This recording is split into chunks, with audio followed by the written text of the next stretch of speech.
Whoop. So hi, the first shot, thank you. My name is Liz Kovacs. I'm here representing the Shock Society, and I thank you for the opportunity to present some information about one of the three societies I belong to. Next, please. So I can't read any of this from here because it's too far away, but among the things that are the missions of the society, it includes doing clinically relevant research in the area of the biology of shock trauma and sepsis, doing things in an interdisciplinary way to engage basic scientists and clinicians and other staff members, and supporting the education and mentoring of future generations of clinicians and scientists doing this area of research. Next, please. So like many scientific societies, the Shock Society has basic research, translational research, and clinical research. But one of the things that is unique about the society is that many of the investigators in the society are focused on clinically relevant problems. And many either start with a clinically relevant problem, or in my case, as a PhD scientist, find a clinician who has a significantly relevant clinical problem and start working on it. And that is how I got into this society and into this area. We all conduct multidisciplinary research to collaborate. And one of the good things about the society is that it's relatively small, allowing many people to have access to one another to interact. Next slide, please. This is the picture over there includes me somewhere in the back, and it's just one of the pictures of happy scientists playing together. The Shock Society has about 500 members. About a quarter of them are trainee members who are either graduate students, postdocs, or surgical residents in many cases. And the society has PhDs, MDs, MD PhDs, and a smattering of DVMs, and they come from 17 countries as listed. Next slide, please. The scientific meetings are held annually in June. And prior to the pandemic, about 450 people would attend the meetings. There'd be about 300 posters or abstracts submitted. Many are chosen for oral presentation. We were locked down in 2020, in 2021 and 2022. Meetings resumed virtually and then in person, and were smaller than they were in the past, which may be an issue which I'd love to discuss with other people.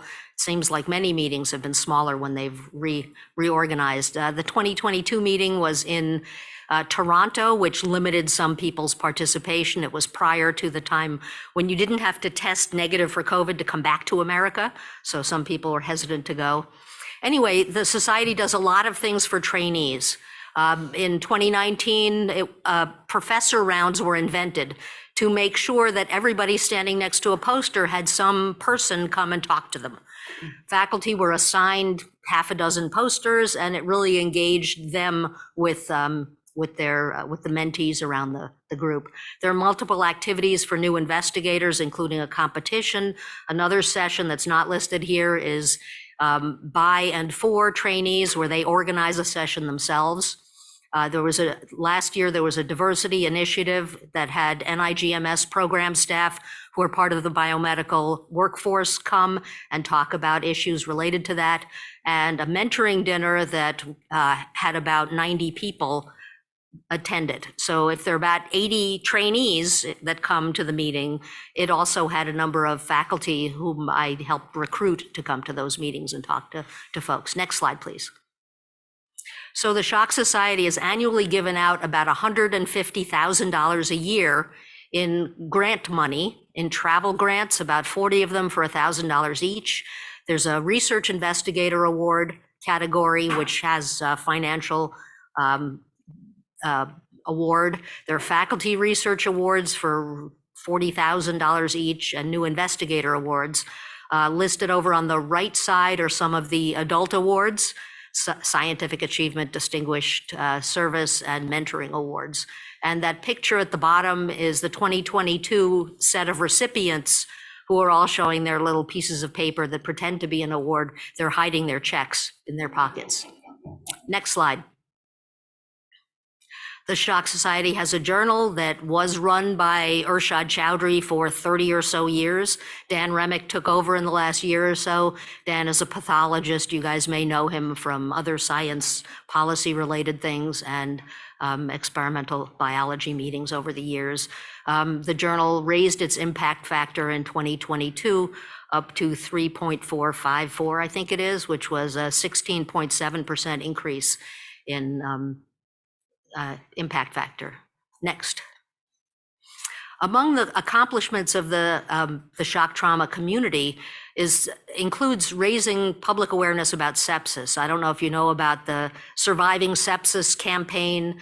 Sepsis is infection that goes out of whack and is lethal in many cases. So that's one of the areas. Another is the impact of gun violence. I don't know if you folks know about the Stop the Bleed campaign, which is to teach a ton of people how to put on a tourniquet and stop bleeding. My university has a Stop the Bleed training session, which I took. I have a tourniquet kit that I keep in my briefcase at work, just in case, and it's always a good thing to know how to do things like that. You have approximately 3 minutes to stop bleeding in somebody who is severely injured, or they will die.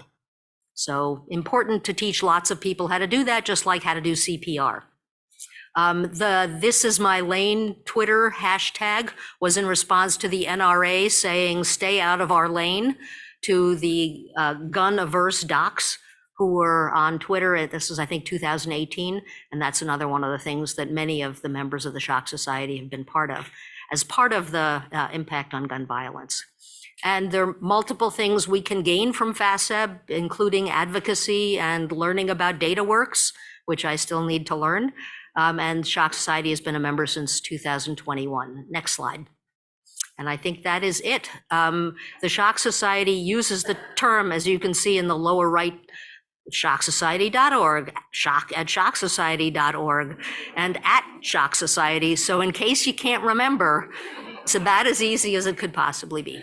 Thank you. Thank you, Liz. Questions? Anyone? Card up. Not question, but comment. I have to say that you guys are not a big group, but you're doing some amazing work in that war chest of awards. We could really learn from you. So thank you for presenting. Thank you for thanking me. I do have a question.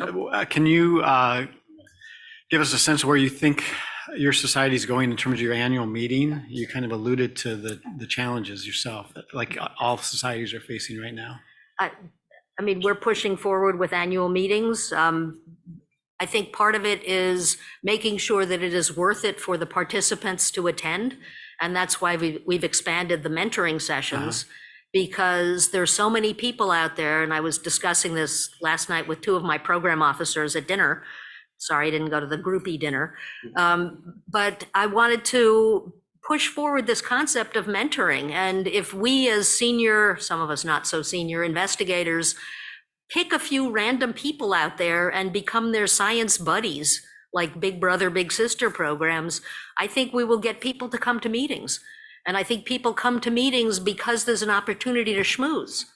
And schmoozing, in my opinion, is more important than actual listening to talks. That's how learning how to stalk faculty to get the antibody you may want, or the street smarts of science, how to, in the elevator, how to give an elevator talk, or not even in an elevator. And I think that's the interaction that will keep people together in person. And one of the reasons, nothing personal to the folks who are on Zoom, I'm not a Zoom fan. And Teams is the same as Zoom, even though they pretend it's different. Mike. Liz, great presentation. Is your journal open access? And if it is, or if it isn't, have you had any discussions about OSTP policy? It is not open access yet, but it will be. And that's another one of our concerns. We had a ton of papers during the lockdown phase of the pandemic, and now people are sending less papers to lots of journals. We're worried about predatory journals, and I write back to many of the people who send me a random predatory journal comment, and I said, no, thank you, I'm not comfortable with your journal. And some of them write back apologizing. Some write back saying, no, we're not predatory. And I think the more we tell these people that we're not comfortable with those journals, we will hopefully be able to increase the journal revenue that helps drive this particular society. Thank you. I agree with Mike. That was a great presentation, right on point. So good job.